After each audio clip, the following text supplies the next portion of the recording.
hindi kompleto ang pakikinig ng salita ng Diyos kung hindi natin gagawin ang isa pang bahagi ng ating gawain, ang pagkukonekta naman natin sa blessing ng ating Panginoon, sa ating operatory, exhortation, ng ating pastora, charity, kaya.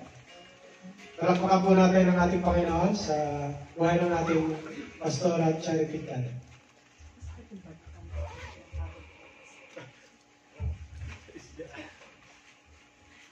Praise God. Praise God sa buhay ng bawat isa, no? And once again, welcome po ang lahat. Maraming salamat sa patuloy na patuloy na until up to this time, nakasubaybay pa rin kayo. Lalo na sa ating mga online attendees, no? Alam kong sa oras na ito sa Pilipinas, ang sarap ng matulog, pero praise God, we are still there, hanging on. Kapit lang. Buhay ang Diyos. Amen? So kanina, sabi ni Pastor Oscar kanina, it's about hope, di ba?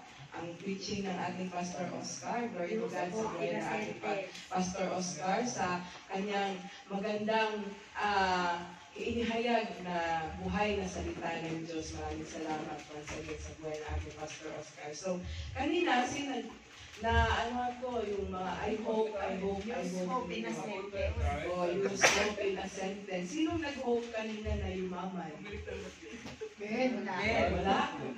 Sinong nag-hope kanina na kasaganaan lang? Meron, amen, di ba? Kahit hindi naman natin specific or kailangan hindi natin sabihin pa, deep in our hearts, we hope na gusto natin na magkaroon tayo ng kasaganaan, di ba? But, ang kasaganaan natin ito dapat in the Lord, di ba? Hindi sa makamundong bagay. Amen? So, huwag na tayong lumayo pa sa mga daming Bible verses na shinare ni Pastor Oscar kanina, no? And one thing na nakuha ko sa mga Bible verses ni Tatay in the book of Matthew is Matthew 6. Sabi dito, therefore, I tell you, hindi pala. Matthew 6. 25 yun, sabi ni Tatay, di ba? Dito tayo sa Matthew 6:19. Do not store up yourselves treasures on earth, where moths and vermin destroy, and where thieves break in and steal.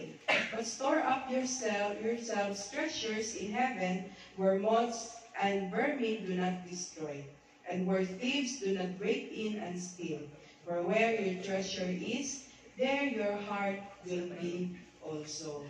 So, yung mga iniipon-ipon natin dito, yung mga inaalaga-alagaan natin dito sa mundo, lahat yan, pwedeng nakawin, pwedeng agawin sa atin yan.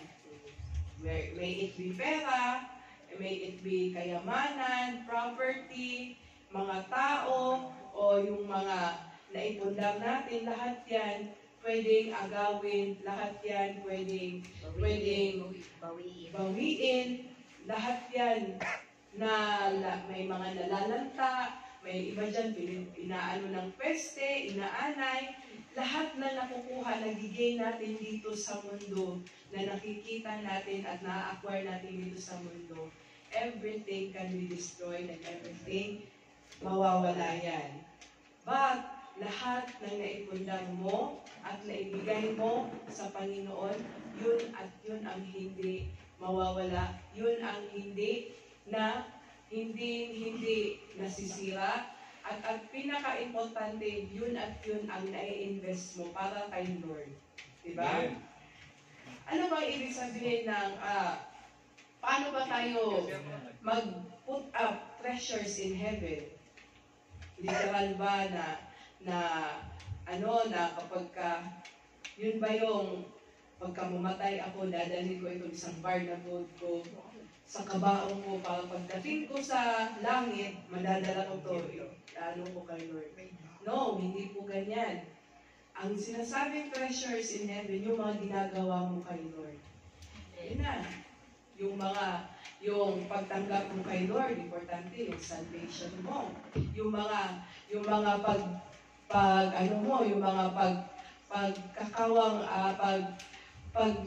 pagganap mo, paglilingkod mo kay Lord, pagganap mo ng maayos sa iyong ministry, yung mga responsible, yung mga task mo, at higit sa lahat, kung ano ang maibibigay mo kay Lord. Hindi lamang sa pera, kasi we are in our tithes and offering part, di ba? Pero ang pinaka easiest kasi, ang pinaka common wherein makakapagbibigay tayo kay Lord is to our finances. And so, kapag ka nagbigay ka, you are giving to the heavens, no? To the Lord. Hindi ka nagbibigay para sa kay pastor, hindi ka nga nagbibigay sa mga tao, but you are giving to the Lord.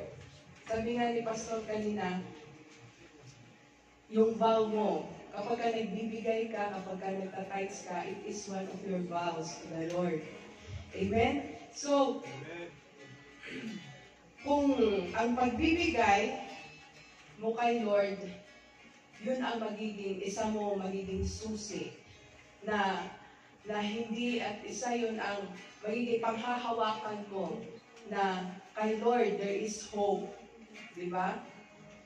Kapag ka magbibigay ka na, Lord, this may not be enough, this amount may not be enough, but Lord, this is what I will give, and I hope, and by faith, alam ko na ibibigay mo ang desire ng aking puso.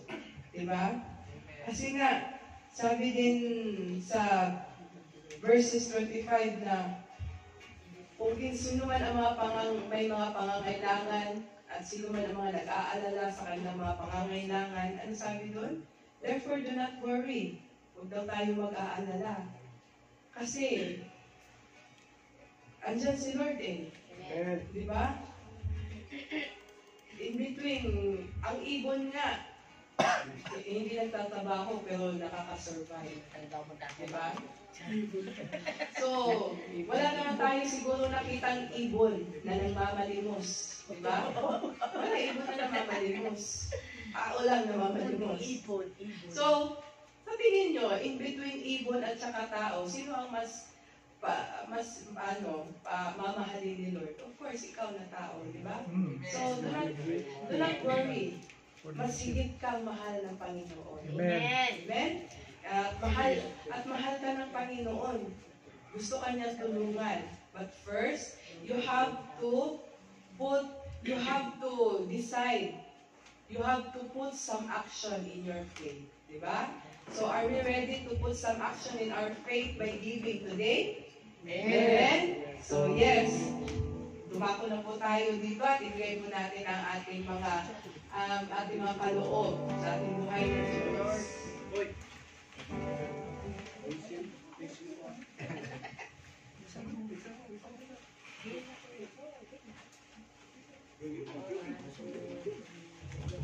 Lord, here's my offering. It's more than I deserve to sing. It's my life. When I think about the day you saved because of grace, oh Lord, here's my offering.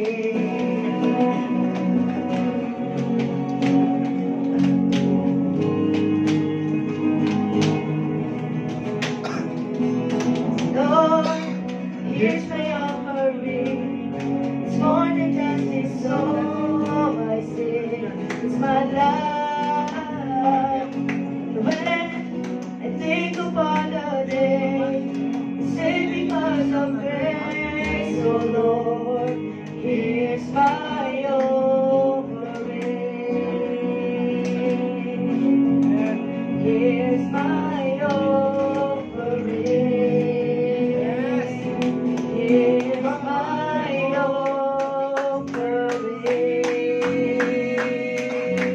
Yes, Lord. Ating pong mag-pray at idala natin mga kaloob. Yes, Father God, maraming salamat po, Lord, once again for this opportunity, Lord, na Lord, makapagbigay kami sa iyo, Lord God. Lord, ang mga kaloob po na ito, Lord God, ay ikaw po ang nakakaalam, Lord God, kung sino-sino, kung ano, kung magkano ang kanilang kinaloob dito, Lord God. At alam niyo po, higit sa lahat, Lord God, ang kanilang mga puso, Lord God. And I pray, Lord God, that you will bless their hearts, Lord God. Their hearts, Lord God, na nagbigay sila, na nagdesisyon sila na magbigay sa iyo, Lord God. Lord, this may not be enough, Lord God. Kulang pa po ito, Lord God, kung susumahin, Lord God, kumpara sa mga binigay niyo sa amin, kumpara sa mga ginawa niyo sa amin, walang-wala po ito, Father God. Pero Lord God, ito po ang aming nakayanan, Lord God, at ito po ang napagdesisyonan ng aming mga puso, Lord God, at naniniwala kami, Lord God, na ikaw ay tumitingin sa puso ng bawat isa, Lord God. So Lord God, I pray, Lord God, na inyo po itong ibalik, Lord God, sa aking mga kapatiran, Lord God, na siksik, liglig, at umaapaw, Lord God.